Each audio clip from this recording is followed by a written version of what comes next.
We are the Church of the Good Shepherd, CGS Philippines, and you are welcome. We invite you to like, share, and engage with our live stream.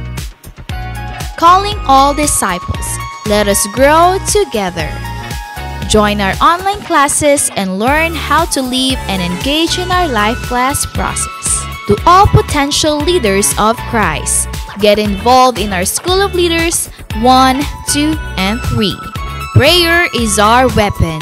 Be part of our daily morning prayer every day at 5 o'clock.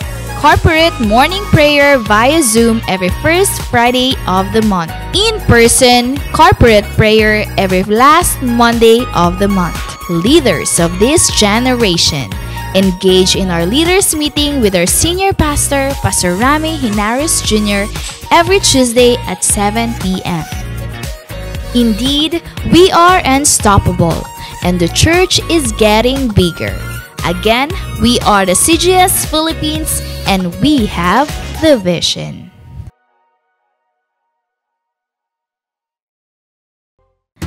The Church of the Good Shepherd, CGS Philippines, is a vision-driven church committed to manifest and apply the G12 core values. I am a true disciple, Christ-likeness and multiplying ministry. Caught by the vision. Understand, live, and transmit the vision. Committed to sell life. Evangelism, leadership development, and multiplication. Passionate spiritually. Devotional life, prayer and fasting, and holiness. Submission to authority. Love, honor, and respect my leaders. Commitment to time.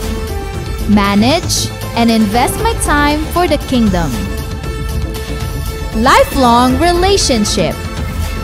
Accountability and responsibility. I love equipping and training. Training is my happy hour. I am a leader of 12 disciples. I am born to multiply. Accomplishing church goal setting.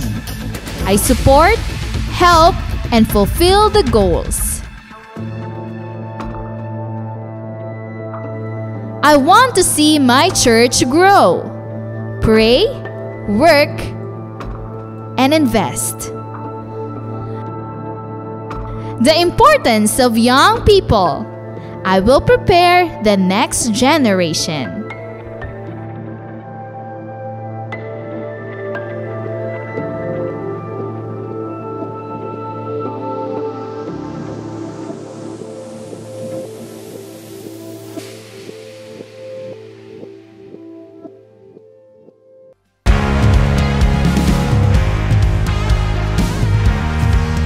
The Church of the Good Shepherd, CGS Philippines, is not just a building, but it is about people who embrace God's vision that lives its purpose, loving God and loving people. Previous years might be tough years due to the pandemic, but because of God's faithfulness to His church, the vision became even clearer and the calling of His disciples became louder. Through our online platforms, unexplainable breakthroughs become possible, and the church grows bigger and greater. With the help of God's vision manifested to His disciples and leaders, winning people became unstoppable, not just here in the Philippines, but also all around the world.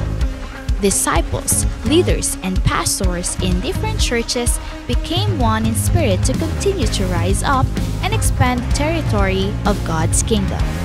As we celebrate and worship the Lord, more than 1,000 disciples woke up early at 6 in the morning for our online simbahay.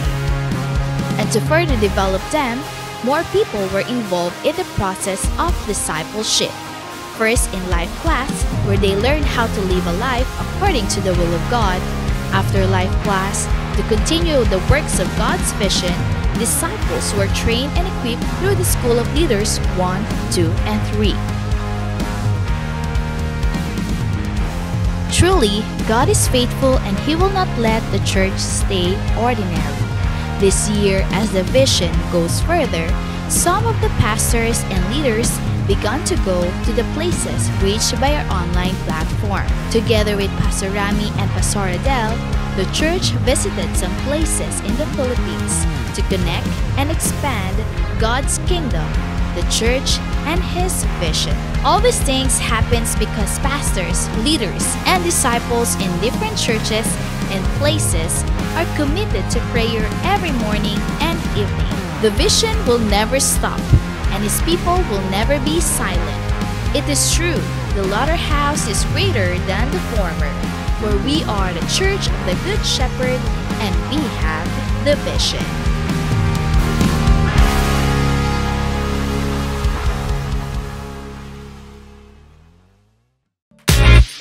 We are the Church of the Good Shepherd, CGS Philippines, and you are welcome.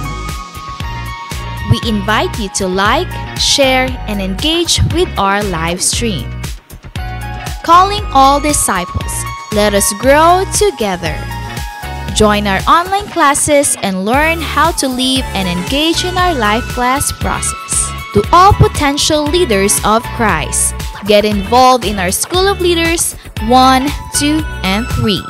Prayer is our weapon. Be part of our daily morning prayer every day at 5 o'clock. Corporate morning prayer via Zoom every first Friday of the month. In-person corporate prayer every last Monday of the month. Leaders of this generation, engage in our leaders meeting with our senior pastor, Pastor Rami Hinares Jr., every Tuesday at 7 p.m. Indeed, we are unstoppable, and the church is getting bigger. Again, we are the CGS Philippines, and we have the vision.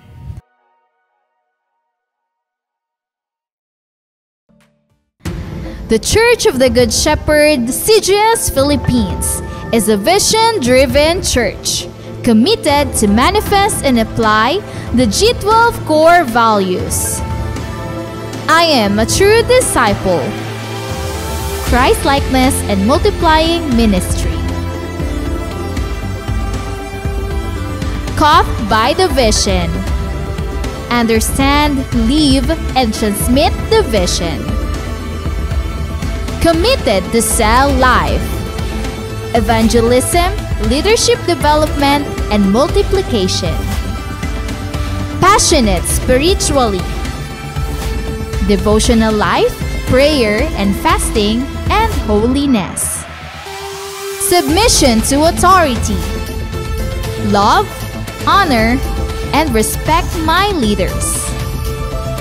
Commitment to time. Manage and invest my time for the kingdom. Lifelong relationship. Accountability and responsibility. I love equipping and training. Training is my happy hour. I am a leader of 12 disciples. I am born to multiply.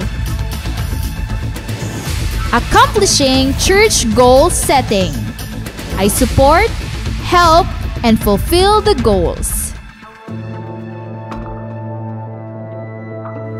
I want to see my church grow. Pray, work, and invest. The importance of young people.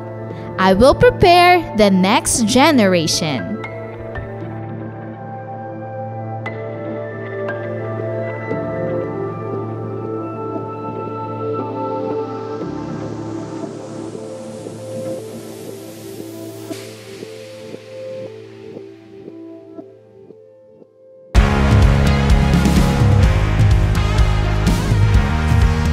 The Church of the Good Shepherd, CGS Philippines, is not just a building, but it is about people who embrace God's vision that lives its purpose. loving God and loving people. Previous years might be tough years due to the pandemic, but because of God's faithfulness to His church, the vision became even clearer and the calling of His disciples became louder. Through our online platforms, unexplainable breakthroughs become possible, and the church grows bigger and greater.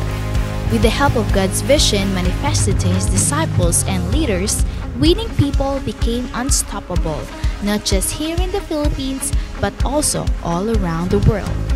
Disciples, leaders, and pastors in different churches became one in spirit to continue to rise up and expand the territory of God's kingdom.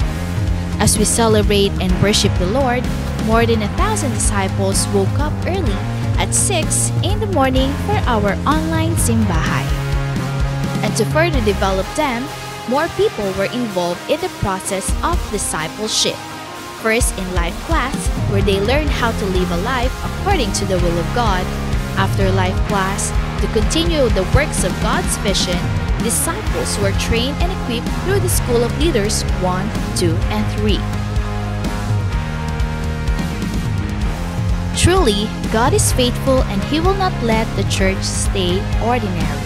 This year, as the vision goes further, some of the pastors and leaders began to go to the places reached by our online platform. Together with Pastor Rami and Pastor Adele, the church visited some places in the Philippines to connect and expand God's kingdom, the church, and His vision. All these things happens because pastors, leaders, and disciples in different churches and places are committed to prayer every morning and evening.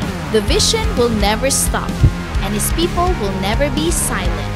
It is true, the latter house is greater than the former, for we are the church of the Good Shepherd, and we have the vision.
Muli, magandang umaga po sa lahat. Welcome sa ating morning simbahay. At wini-welcome ko po ang lahat ng naka-tune in ngayong umaga na ito.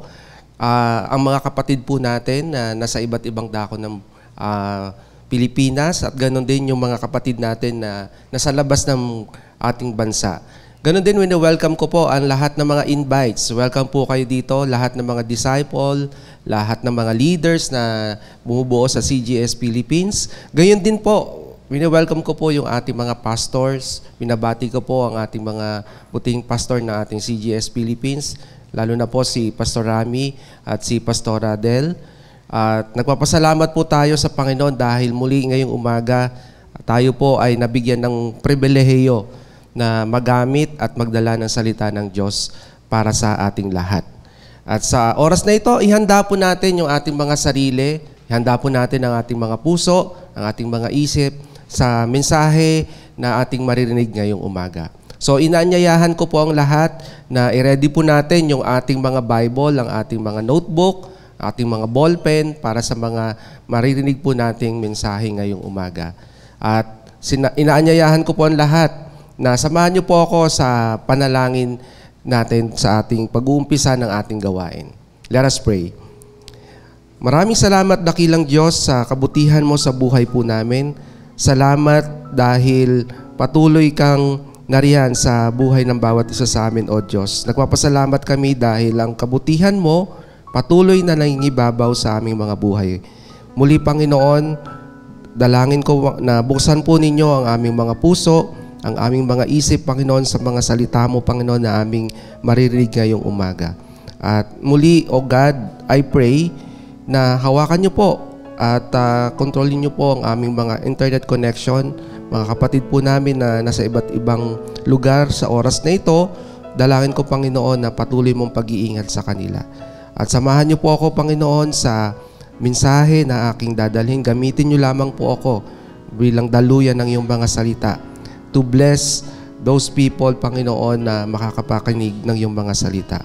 Samahan niyo po ako all throughout ng aming gawain ngayong umaga na ito as we worship you, as we thank you, O God, sa kadakilaan mo sa buhay po namin, O Diyos. Sa iyo po ang kapurihan, Ama, sa dakilang pangalan po ng iyong anak na si Jesus. Amen and amen.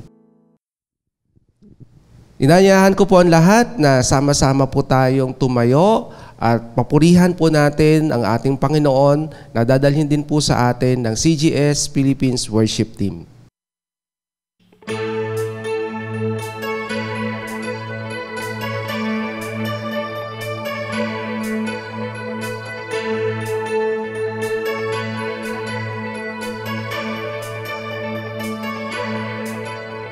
Whatever is true, whatever is right, whatever is pure, whatever is light, lead me in the way everlasting. Don't ever stop, don't ever stop.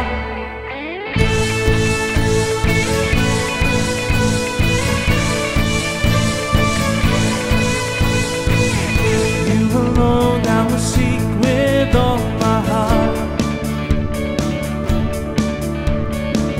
Set my eyes, set my mind upon your word. Jesus, you are the way, you are the way, and I will follow.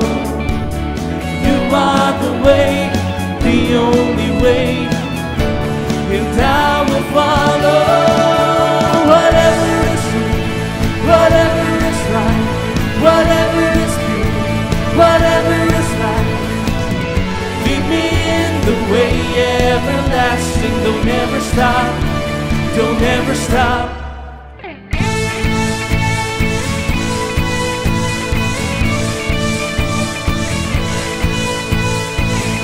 I will walk in the path of your commands. Yes, Lord.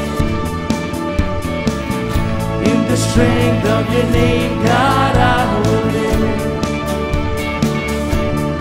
Jesus, you are the way, you are the way, and I will follow. You are the way, the only way, and I will follow.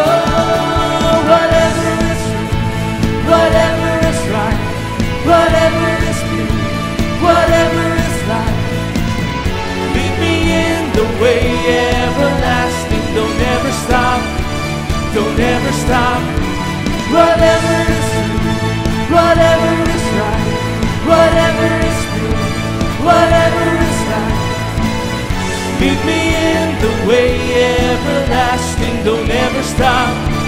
Don't ever stop. Thank you, Jesus. All praises and glory belongs to you alone. Let's declare. I don't want to live outside your ways. I don't want to miss your heart for me. You're the way. You're the way. 'Cause I don't want to live outside your ways. I don't want to miss your heart for me. You're the way. You're the way. 'Cause I don't want to live outside your ways. I don't want to miss your heart for me. You're the way. Oh, you are the only way. You are the only way. Whatever is true, whatever is right, whatever is true, whatever is right. Lead me in the way everlasting. Don't ever stop. Don't ever stop.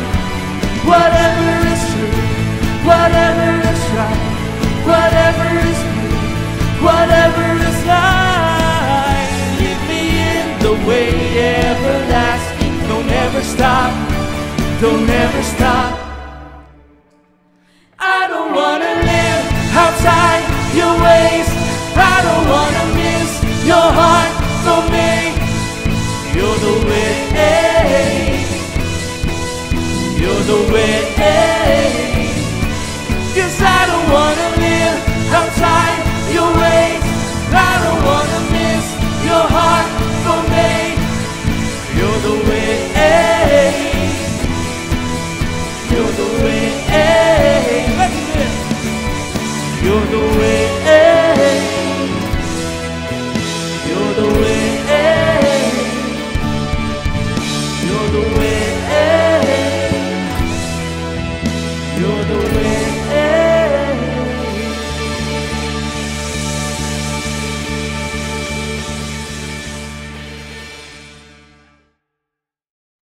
Magandang umaga po muli. At sa oras na ito, salamat sa CGS Worship Team, sa media team, at sa lahat ng bumubuo ngayong umaga na ito. At ngayon po ay naatasan po tayo ni Pastor Rami, no, to bring this preach, mga kapatid. At isa pong pribilehiyo ito at malaking karangalan po sa akin. Kasi po ang ating Pastora Del ay nasa mission field, no? At ngayong umaga po, nyanyahan ko ang lahat na sama-sama po nating pagsaluhan ang salita ng Diyos. Amen po ba? So paki-comment po diyan na you are blessed for this day, no, mga kapatid. At alam ko pa na ang bawat isa po sa atin, saan man po tayong dako ngayon, let us concentrate at patuloy po nating damhin yung salita ng Diyos sa buhay po natin. Sa oras na ito, mga kapatid, ang nais ko pong dalhin po sa bawat isa sa atin is ang buhay ng tao ngayon ay full of wrong direction, no?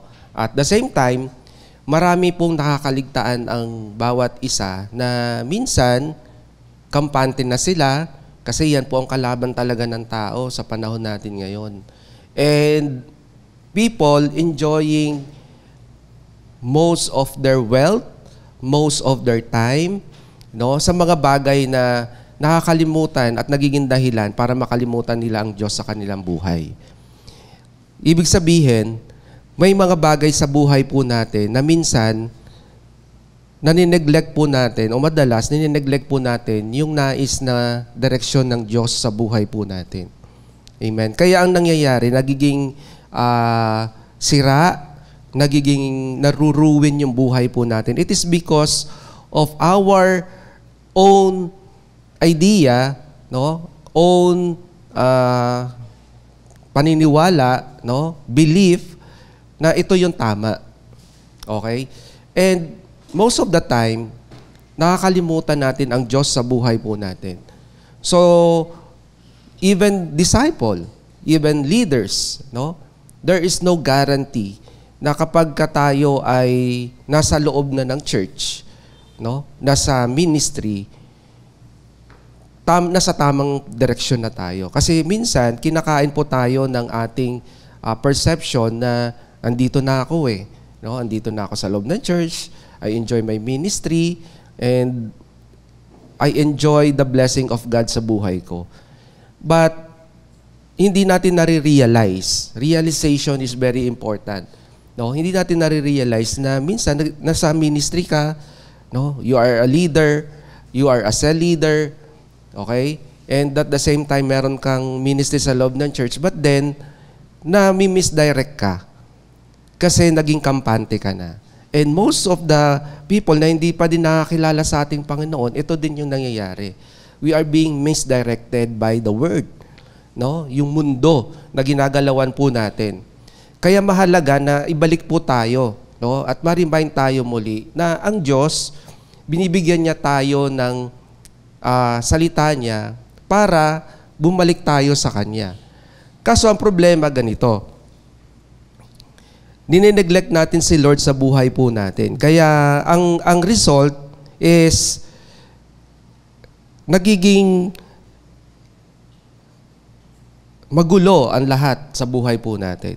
So ito yung dapat nating makita sa umaga na ito dahil ang Diyos nagbibigay lagi siya sa atin ng Kanyang mga salita for us na ma-open up yung ating spiritual eyes, yung ating spiritual knowledge, and at the same time, ang Lord nagbibigay sa atin ng wisdom. How can we have the right direction? Yan po yung topic natin ngayong umaga, having the right direction.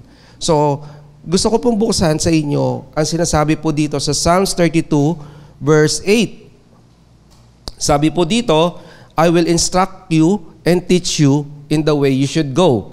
I will counsel you with my loving eye on you. Okay, so ayan po yung sinasabi ng Lord on this particular verse. And then lilipat po tayo in Jeremiah chapter 29 verse 11, which is very familiar po sa bawat isa sa atin ito. No? So gusto ko lang po siyang i-connect. Kasi sabi dito sa Psalms 32 verse 8, I will instruct you and teach you in the way you should go. Okay, and I will counsel you with my loving eye on you. And Jeremiah 29, ito po yung connection niya.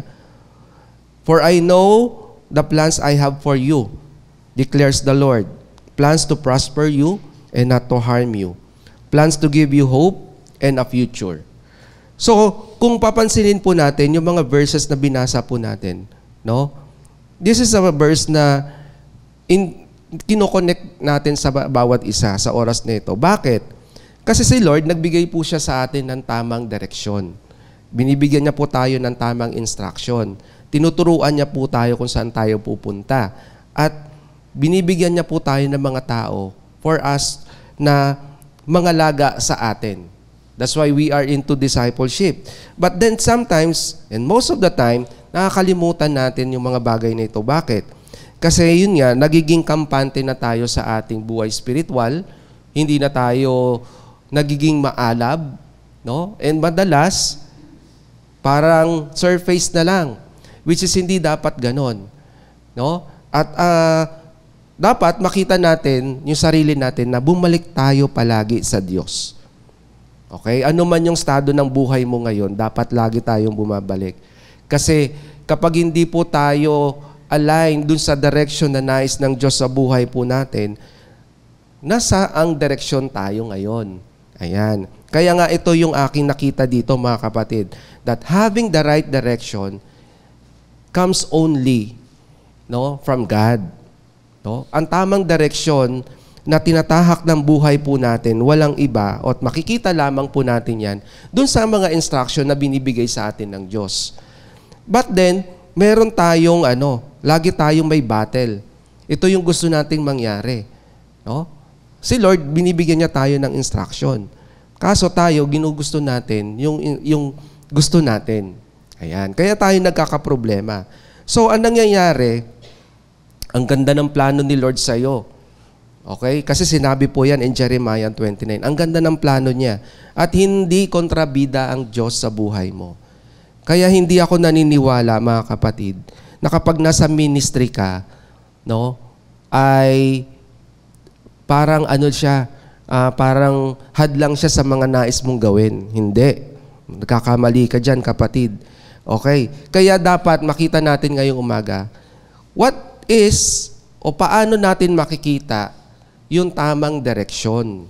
Ayun. So malinaw po in Psalms 32 verse 8. So si Lord, binigyan niya tayo ng instruction, tinuturuan niya tayo kung saan tayo patungo, at ang mata ng Lord nasa atin palagi. Malinaw po yan in Psalms 32 verse 8. At kapag ginagawa natin yung tamang direksyon na nais ng Diyos na tahakin natin sa ating mga buhay, we are having the right direction. Amen po ba? So ang tanong, paano? No? Paano natin malalaman, no, na tayo ay o makikita ang tamang direksyon sa ating mga buhay? Amen? So nasa tamang direksyon ka ba? Yan ang tanong. Ikaw ba ay nasa tinatahak na sa tingin mo'y tama? Okay? So ang problema madalas, kapag hindi mo kasama ang Diyos sa buhay mo, nagpaplano ka para mag-asawa, nagpaplano ka para sa future mo, pero hindi mo sinama si Lord sa buhay mo, hindi ka magtatagumpay. Amen? So, ito po ang una nating dapat makita in having the right direction. Number 1 is, trust God's instruction. Dapat tayo po ay naniniwala at dapat nagtitiwala sa mga instruction ng Diyos sa buhay po natin. So dapat una, magtiwala tayo sa prosesong ginagawa sa atin ng Diyos. Hindi tayo po pwedeng may sinabi sa salita niya, sa Biblia, pero hindi natin siya pinapaniwalaan. Amen? So God always give best instruction sa buhay ng bawat isa sa atin. Amen po ba? So dapat we must submit to His guidance. We must trust His instruction to us. Amen po? Kasi ano po sinasabi sa Proverbs chapter 3, 5-6? Sabi po doon, trust in the Lord with all your heart. Sinabi po doon, in all your heart. With all your heart. Amen? And lean not on your own understanding. So naniniwala po tayo na dapat kapag tayo ay may tamang relasyon sa ating Diyos, we must trust Him fully sa Kanyang mga sinasabi. Kaso ang madalas, kinokontra natin ang mga verses na to. Amen? Admittedly, kinokontra po natin ito. Why? Kasi pag sinubok ka, no? Madalas sa mga circumstances, yan na yung number 1 na bumibigay sa atin. Sa mga circumstances natin sa buhay, no? Sa mga nangyayari sa ating paligid, nawawalan ka ng pagtitiwala sa Diyos. Kaya yung imbis na tama yung direction mo, nami-misdirect ka. Kapatid, kaya ito yung dapat nating tandaan sa buhay po natin. We must trust the Lord with all our heart and lean not on our own understanding. Why? Kasi yung ating puso, madaya po yan. Di po ba? Ang ating puso, minsan, dinadala tayo sa mga maling direksyon.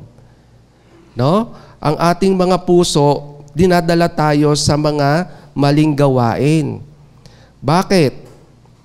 Kasi, ang nangyayari madalas, nung kinilig, hindi na nakinig.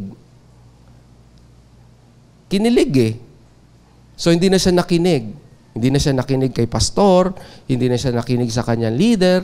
Nung kinilig, nawala na siya sa church. Hindi na siya nagtiwala sa Diyos. Nung pinagpala, biglang nawala. Nag-enjoy sa trabaho, in-enjoy yung sweldo, nakalimutan si Kristo. Amen? Nung na-in love, nawala ang alab. Yun ang problema, mga kapatid. Kaya imbis na ang pagtitiwala mo sa Lord, no, ay mas lalong lumalim, naging mababaw. Why? Because of your emotion. Wrong emotion leads to distraction. Pero kapag inaalaw natin na ang Diyos mag-operate sa buhay po natin every day of our lives, and trusting His instruction to us, makikita po natin dito, nabibigyan tayo ng Diyos ng tamang kaalaman, ng tamang karunungan, kung saan tayo papunta. Kasi in verse 6 of Proverbs chapter 3, in all your ways, submit to Him, and He will make your path straight. Imagine that, mga kapatid. Submission is very important. So if we do not submit, kanino ka nagpapasubmit? Amen? Dapat makita natin sa ating mga sarili that I and we must trust God's instruction. So sabi ni Lord, umattend ka ng cell group, no? Sabi ng Lord, mag-morning simbahay ka. Ang sabi ng Lord, morning prayer ka. Ang sabi ni Lord, magsimbahay ka, win souls, no? Pero ito hindi mo lahat pinagtitiwalaan eh. Bakit? It is because of the sins na meron sa puso mo. Na naging kampante ka na lang, patatawarin naman ako ni Lord. Lilinisin niya naman ako. Okay? Pero fully, hindi ka na nagtitiwala sa mga instruction na binibigay niya sa iyo. Why? Kasi, ayun na nga, kinilig ka na eh. No? Na-in love ka na. Nag-enjoy ka na sa blessing na meron ka. Kaya nakalimutan mo na si Lord. Nawala na yung pagtitiwala mo sa Kanya. Naging kampante ka na. Sa mga bagay na nagmi-misdirect sa'yo. Na nais sana dalhin sa'yo ng Lord na doon ka sa tamang direksyon ng buhay mo.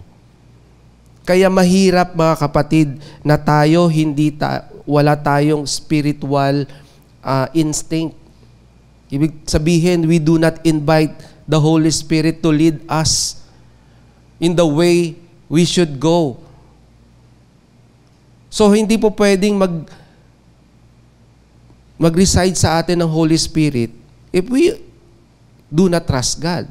We do not trust His Word sa buhay po natin. Sabi po sa Ephesians chapter 5 verse 17, therefore, do not be foolish, but understand what the Lord's wills is. Mga kapatid. So, ano yung number 1 na pumapatay sa pagtitiwala natin sa Diyos, sa mga instruction niya? Siyempre, yung pag-aalinlangan sa Kanyang kapangyarihan. Yan ang pumapatay. Di po ba? So si Lord, ang ganda ng plano niya eh.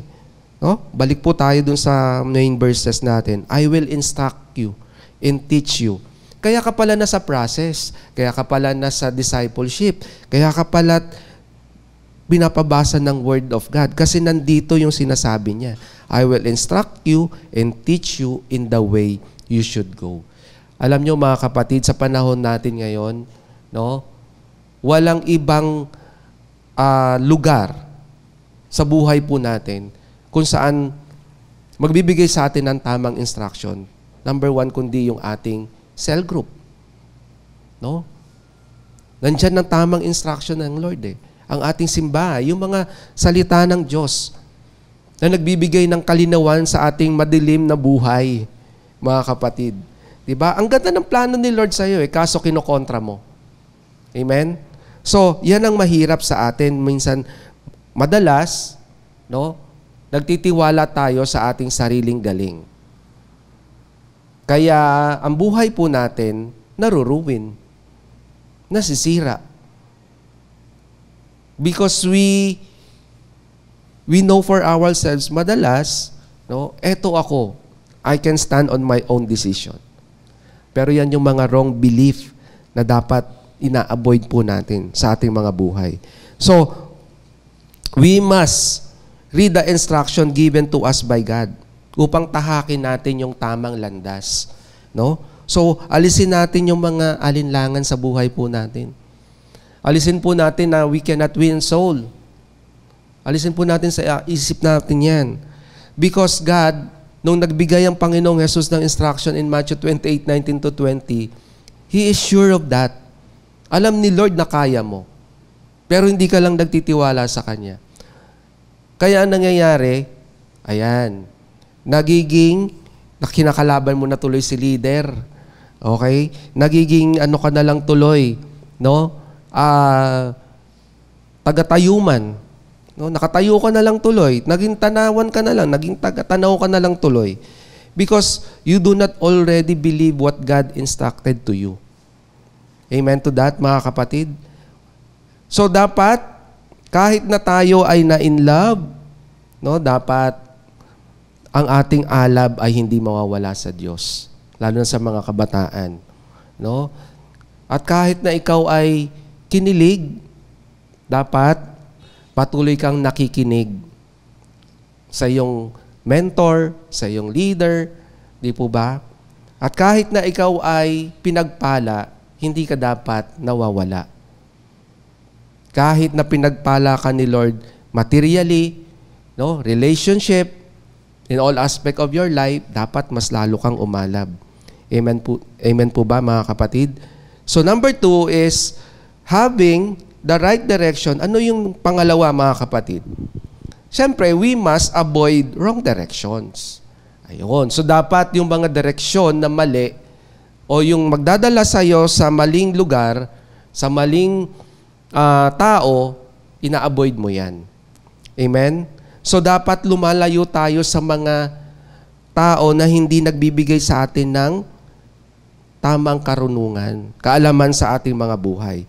Because in Proverbs 11 verse 14, for lack of guidance, a nation falls. But victory is won through many advisors. Kaya pala maraming nagme-mentor sa akin. Nandyan yung aking leader, nandyan yung aking pastor, nandyan yung aking mentor, no? Because they are the advisor given to me by God for me to avoid wrong direction sa aking buhay. So, halimbawa, hindi ka na nagdi-devotion, ni-remind ka ng iyong mentor, ng iyong leader. Hindi dapat binabalik ka sa tamang direksyon. Kasi ayaw ng mga leader natin, ayaw ng mga pastors natin, ayaw ng ating mga mentor na dumaan tayo sa mga maling direksyon ng buhay natin. And number 1 na nagdadala sa tamang direksyon is the Word of God. So avoid natin yung sobrang panonood, yung sobrang kaaliwan, yung sobrang umuubos ng oras natin, mga kapatid. We must avoid that. No? Dapat lumayo tayo sa mga pesticide. Yung mga peste on the side ng ating buhay, mga kapatid. Yung mga negative people. Yan yung layuan mo. No? Dapat huwag tayong sumama sa kanila. Dapat sumama tayo sa mga taong nagdadala sa atin sa tamang landas. Sa lugar, dapat hindi ka pumupunta sa mga lugar na hindi ka fitted. Doon ka dapat sa mentor mo, doon ka dapat sa pastor mo, doon ka dapat sa cell community mo. Ang nangyayari, kaya himbis natin ma-avoid ang wrong direction, si cellphone puno ng games. Si cellphone puno ng pagsusugal. Ang cellphone puno ng mga bagay na nagdadala sa iyo sa kamunduhan. Hindi sa kabanalan. So ang cellphone mo ba na ginagamit ngayon ay puno ng kabanalan o puno ng kamunduhan? That is the question. So you are into wrong direction. If madalas o most of the application ng cellphone mo, ng laptop mo, ay puro kamunduhan ang laman yan. Delete mo na yan, kapatid. No? Hindi makakatulong sa iyo yan. Kasi akala mo nasa tamang direksyon ka pa, yun pala, nasa kumunoy ka na. So, God wants us to have right direction sa buhay po natin. But if we neglect His word and instruction sa buhay po natin, ang mangyayari, eto po, no? Mawiwindang ang ating mga buhay. Kaya nakakalungkot isipin na minsan nasa ministry ka na wala ka pa. Ang dami nang nabago ang buhay sa buhay mo, no? Naglaho ka pa. Yan ang mga nakakalungkot na katotohanan sa panahon natin ngayon. Ang tanong, Anong direksyon ng buhay mo ngayon, ikaw, na meron ka? Anong buhay meron ka ngayon nung ikaw ay lumayo sa Lord? Diba? Kasi, simula nung nasa CGS Philippines ako or kaya nasa church ako, no? Ang dami ko nang naranasang pagsubok. Puruan na lang ako pagsubok. Wala na akong paglago. Puro na lang ako pagsubok. So minsan, alam nyo mga kapatid, yan yung mga katwiran na hiwalang tamang pag-iisip. Bakit? Hindi siya nagtiwala sa salita ng Diyos eh. Malinaw ang sinasabi ng Biblia.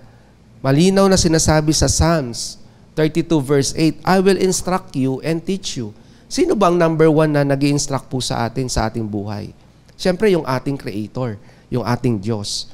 But then, nung nagkaroon lang po tayo ng wealth, nagkaroon lamang po tayo ng mga kaisipan na nagdadala sa atin sa mga bagay na nagpapalayo sa atin sa Diyos, eto na, kinontra mo na si Lord sa buhay mo. Amen? Kaya mahirap para sa atin minsan yung bumalik. Kasi ang nangibabaw na sa atin ay what? Pride. No? Hindi fried chicken ha, pride. No? Hindi rin sabon ha, kundi pride. No? Emotion of pride. No? So, akala mo magaling ka na. Akala mo ikaw na yung pinaka-pogi, pinaka-gwapo, pinaka-mayaman. No? So, naging boastful ka na. Naging mayabang ka na. And that is one of the things that leads you to the wrong direction ng buhay mo. Amen? So, you need to be with the people that talk about God. Talks about God. And that is your cell community. That is our cell community. So, kung wala ka pang cell group, dapat you involve yourself to cell group.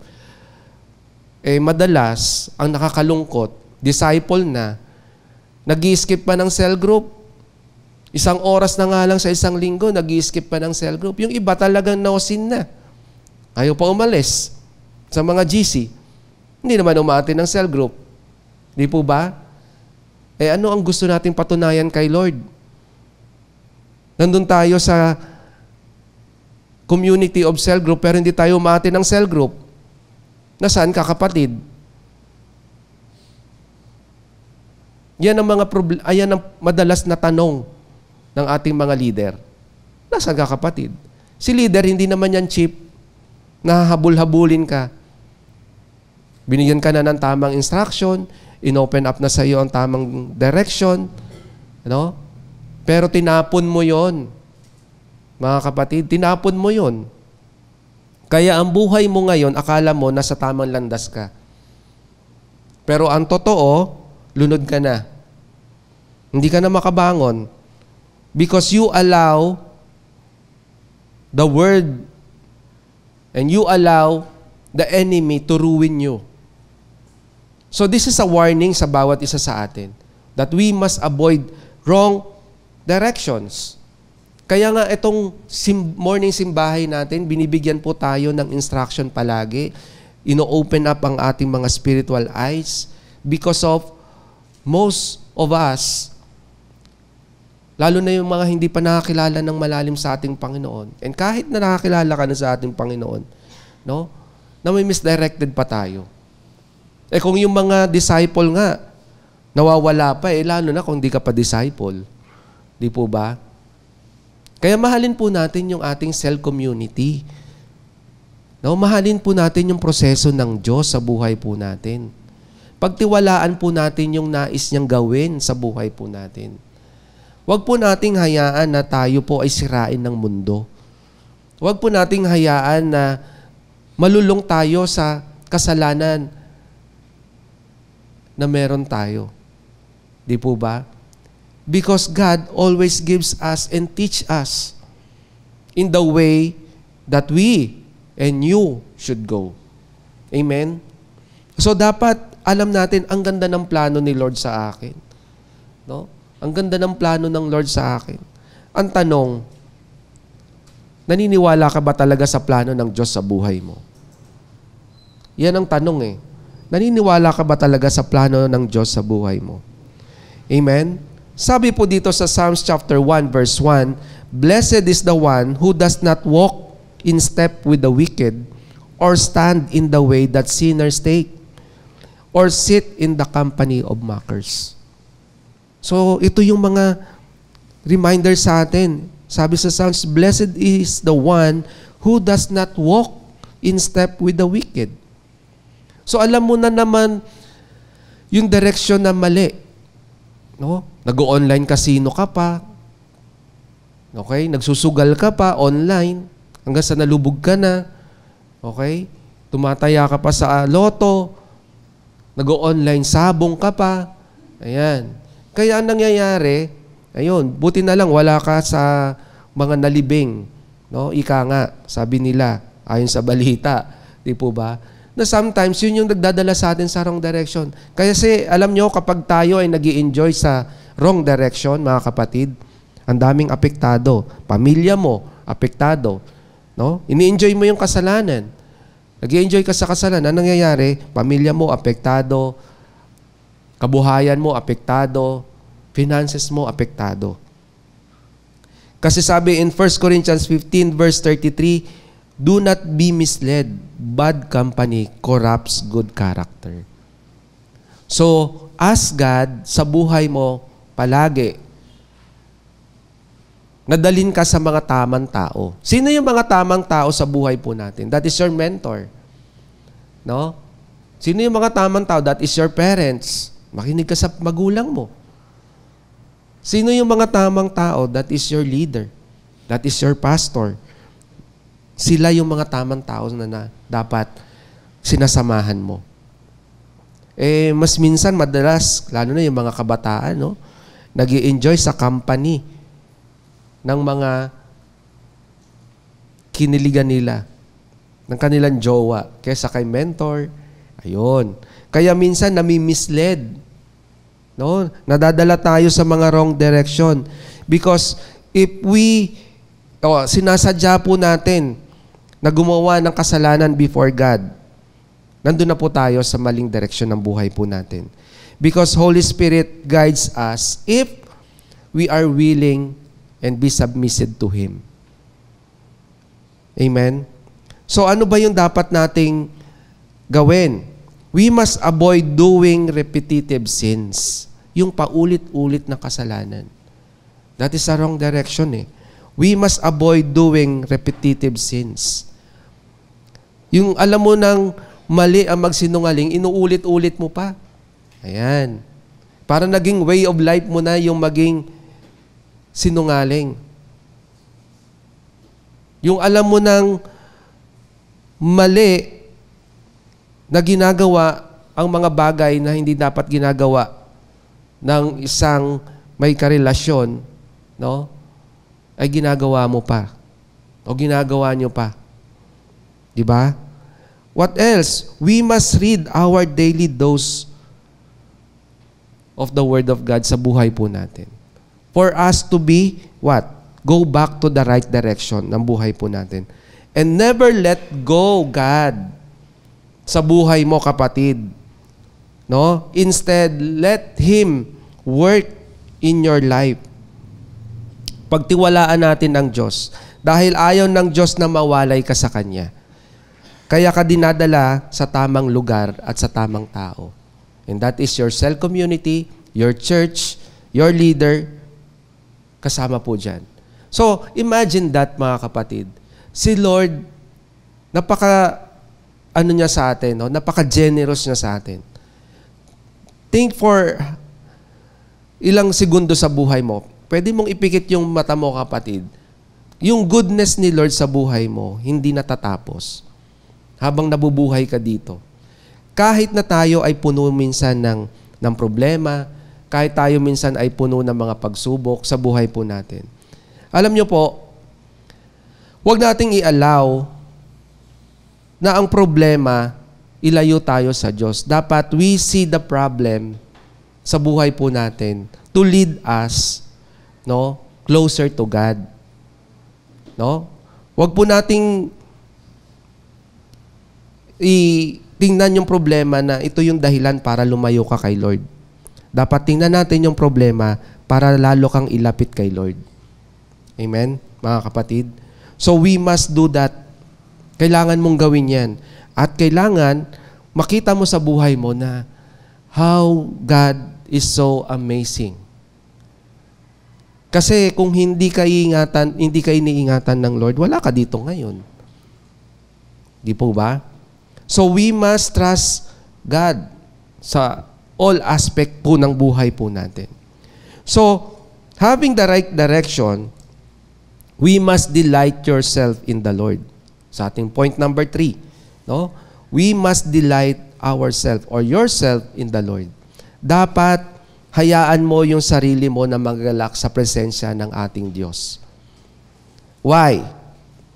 Saan ba makikita?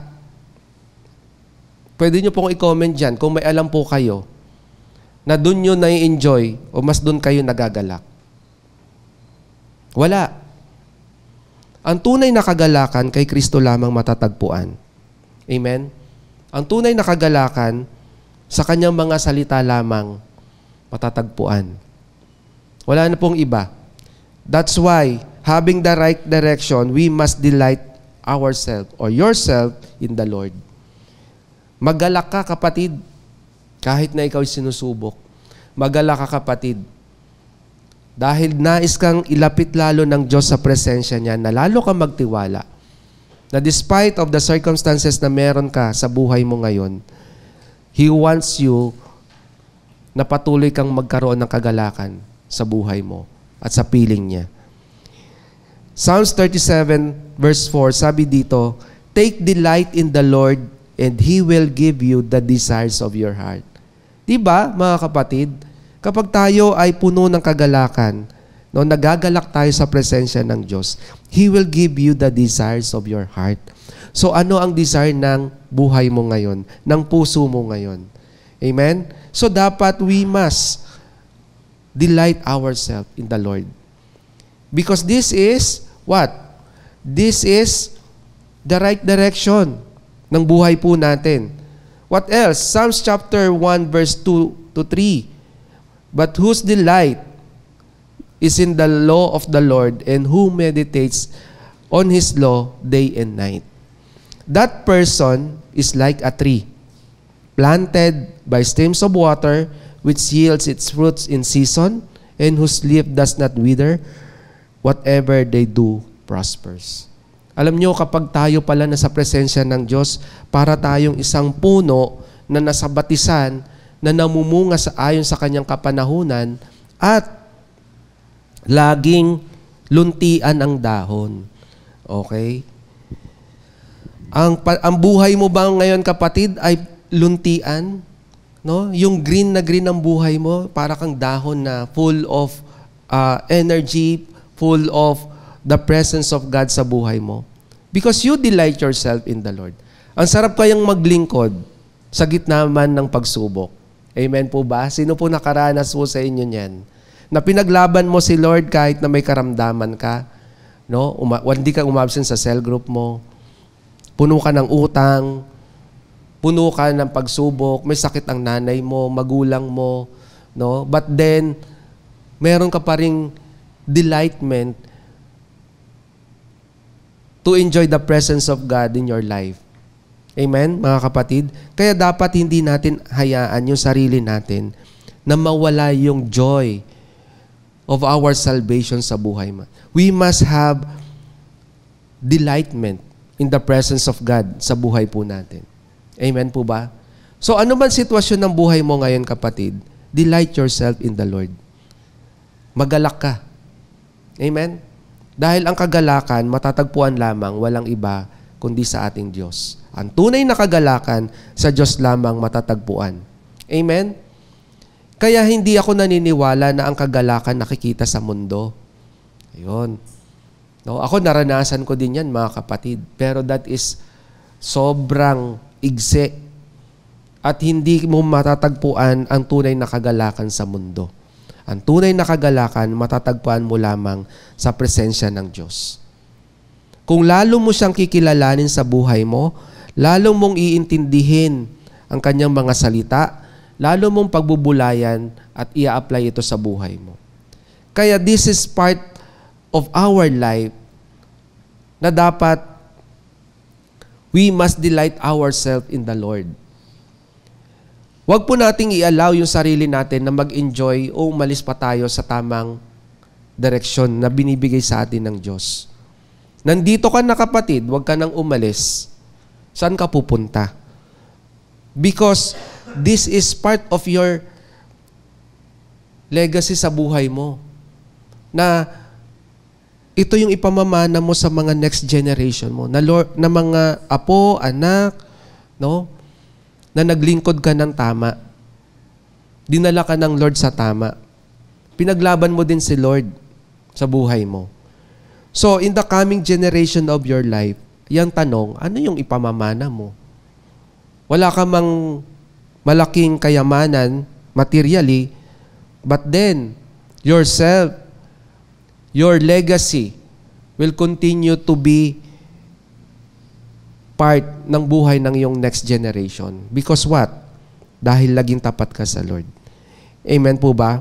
So, dapat makita natin na despite, sabi ko nga kanina mga kapatid, despite of all the things na nangyayari po sa buhay po natin, we must delight ourselves in the Lord.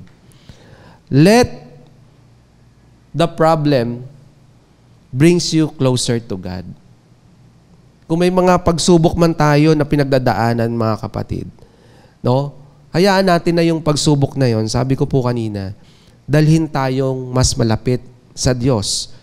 No? Huwag nating piliin na mas lumayo pa sa Diyos. Dapat, hayaan natin na yung circumstances sa buhay po natin, dalhin tayo niyan palapit lalo sa Diyos. Because that is the right thing na dapat nating ginagawa sa buhay po natin. So, minsan, ang nangyayari, no? Kaya hindi po tayo nag-i-enjoy because, yun nga, madalas, yung mga pride na meron po sa ating buhay, mga kasalanan na hindi pa natin sinusuko, mga kasalanan na hindi pa natin kino-confess. That's why we do not enjoy or we do not delight ourselves in the Lord. So ano yung mga things na dapat natin ginagawa? We must serve Him with all our heart. No? Because that is your great delight. We must listen to His instructions. Pakinggan po natin yung sinasabi ng Diyos sa buhay po natin. We must meditate His Word day and night. In Joshua 1:8, mga kapatid. Ang madalas kasi, minimeditate po natin yan. Mga problema sa buhay po natin. Kaya kinakain po tayo ng sistema ng mundo na parang wala rin tayong kaibahan sa buhay po ng iba. Because kung paano po sila mababaw ang pagtitiwala sa Diyos, ganun din kababaw yung pagtitiwala natin.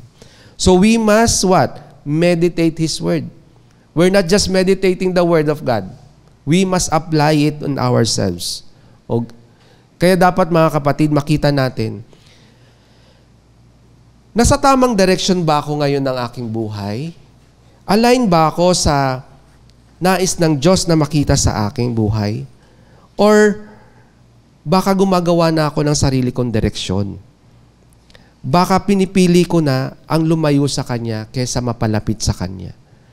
So si Lord, napaka-generous niya sa buhay mo. Dapat, wag nating hayaan na sirain tayo ng mundo. Because God gives us what? He always gives us right instruction, right direction, and right way that we should go. So, ano man yung estado ng buhay mo mga kapatid, no? Nandito ka man sa online, ibalik natin yung ating mga sarili sa nais mangyari ng Diyos sa buhay po natin. Si Lord, gusto niya nasa tama kang direksyon. Dapat ganon ka din. Amen po ba? Dapat i-allow natin yung ating mga sarili na dalhin tayo ng Diyos sa nais niya at sa plano niya. Because ang plano ng Diyos sa buhay natin ay maganda. Walang pangit na plano ang Diyos sa buhay mo. Amen? Walang maling direksyon na binibigay ang Diyos sa buhay mo. Ang plano ng Diyos ay perfect. Ang plano ng Diyos ay tama sa lahat ng panahon, sa lahat ng oras, sa lahat ng aspeto ng buhay po natin. Tayo lang minsan, ikaw lang minsan kapatid, ang magulo. Kasi sarili mong paniniwala, hindi mo kinukonsulta sa Diyos mo, sa Diyos natin. Hindi mo kinukonsulta kay leader, nakala mo ikaw na yung magaling. Amen po ba? So, we must have the right direction. Saang direction ka na ngayon? Nasa path of righteousness o nasa path of sinful nature? Kaya tingnan natin yung ating mga sarili. Ako ba ay nasa tamang direksyon ng buhay ko ngayon? Align ba ang plano ko sa nais ng Diyos na mangyari sa buhay ko? O baka naman, ako mismo gumagawa ng sarili kong plano na hindi ko kasama si Kristo. So si Lord, ang nais niya palagi sa atin is the best. Amen? Kaya dapat i-allow natin yung ating mga sarili. No? Ibalik natin yung ating kaisipan, ang ating mga puso sa ating Diyos. Amen po ba? Sabi po dito sa conclusion, we must choose the right direction in our lives. Piliin natin to mga kapatid. By following what? By following the instructions given to us by God. Amen? All we need to do is trust the process. No? Magtiwala tayo sa proseso na ginagawa ng Diyos sa buhay natin.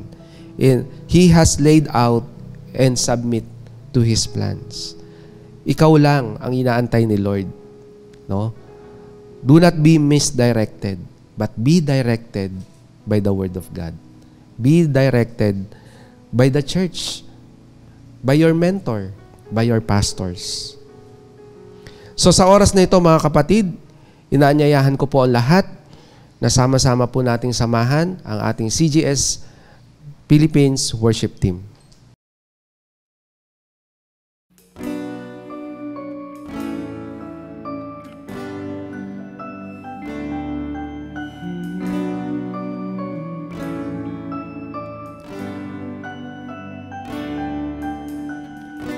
The Lord is my shepherd, and He is everything I need. So I will not worry, I will not fear the enemy. He said that He loves me. He said that He's with me, even though I walk through the valley of shadow and death, and still I know He has good plans. He has good plans for me. So I will take heart in deserts and gardens. He has good plans. He has good plans for me. If I know my Father, I know my Father has good plans. Oh yes, You have good plans for me, God. Together. The Lord is my Savior, so I shouldn't doubt my victory. Why would I question the rod and the staff that comforts me? He quiets the waters, He quiets the storm inside of me. So what could be better than walking with Him when I believe He has good plans? He has good plans for me. So I will take heart in deserts and gardens. He has good plans.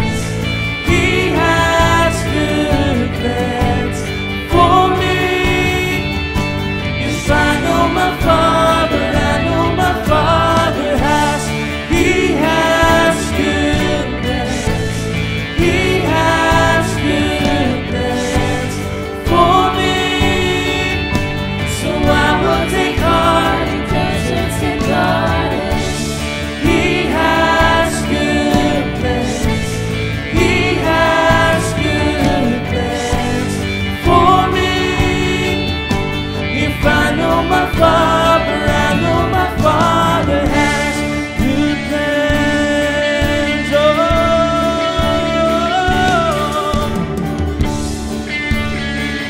Oh, we submit to your plans. Oh, we submit to your plans.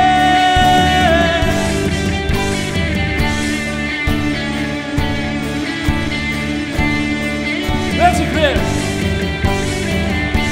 Surely the goodness and mercy will follow after me. So fear will not find me, 'cause I've been dwelling in the house of God. And surely the goodness and mercy will follow after me. So fear will not find me, 'cause I've been dwelling right here in the house. Surely the goodness and mercy will follow after me. So fear will not find me, 'cause I've been dwelling in the house of God. And surely the goodness and mercy will follow after me. So fear will not find me, 'cause I've been dwelling in the house of God. He has goodness. He has goodness for me. So I will take on deserts and gardens. He has goodness. He has goodness for me. 'Cause I know my Father, I know my Father has. He has goodness. Oh, He has goodness. He has goodness for me. I will take on. Oh, He has goodness. He has goodness for me. 'Cause I know my Father, I know my Father has good plans. Good plans. Good plans. For I know my Father, I know my Father has good plans. Good plans. Good plans. For I know my Father, I know my Father has good plans. We know, Lord, that you have good plans for us. You will lead us to the right direction, to the right plan, God. We worship you and we praise your name today.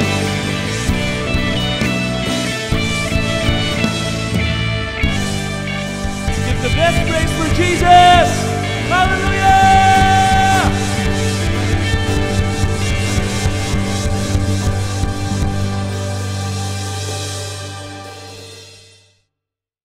Muli, nagpapasalamat po ako sa pribilehiyo na ako po muli ay magamit ng ating Panginoon, at nagpapasalamat po ako sa ating pastor, sa aking mentor, Pastor Rami, kay Pastor Adel, sa pribilehiyo na pinagkaloob po nila sa akin ngayong umaga. At sa oras na ito, mga kapatid, inaanyayahan ko po ang lahat na sama-sama po tayong manalangin. Dakilang Diyos na makapangyarihan sa lahat, marami pong salamat, Lord, sa mga salita mo na aming narinig ngayong umaga. Nawa magsilbi itong gabay sa buhay ng bawat isa sa amin, na kami ay patuloy na bumalik, gawin namin yung tamang direksyon na nais mong tahakin ng bawat isa sa amin, O Diyos. Lord, if there's anything na nakikita mo na hindi namin nagagawa ng tama sa iyong paningin, O Diyos, I pray na continuously ibalik nyo kami sa proseso na nais nyong gawin namin, O Diyos. At allow namin ng aming mga sarili na patuloy kami na magpasakop sa iyo, O Diyos. I pray anuman ang mga sitwasyon ng mga kapatid namin na nandito ngayon sa umagang ito, ikaw po, Panginoon, ang magbigay sa kanila ng wisdom to direct them into the path that you want them na tahakin nila, O Diyos. And give us the heart fully surrendered to you, O God. Salamat, Lord, sa presensya ng bawat isa.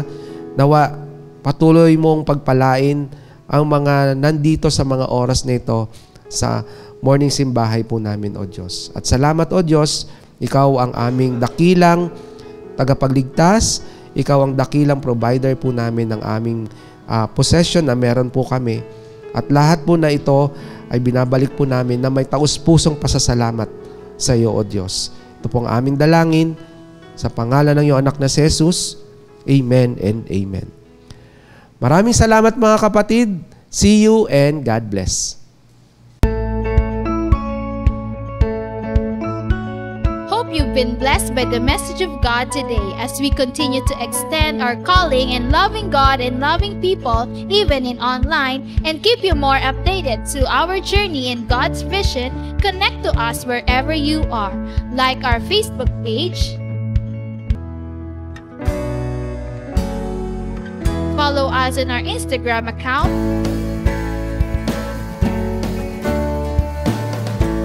and subscribe to our YouTube channel. Be a blessing and always be updated. Are you blessed? Now it's time for you to become a blessing online by sending stars to support our local church and take part in our LOT project. And be a cheerful giver through sending your tithes and offering to our GCash account.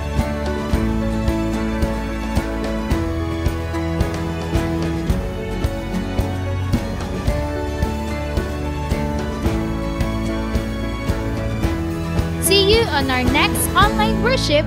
Thank you and God bless.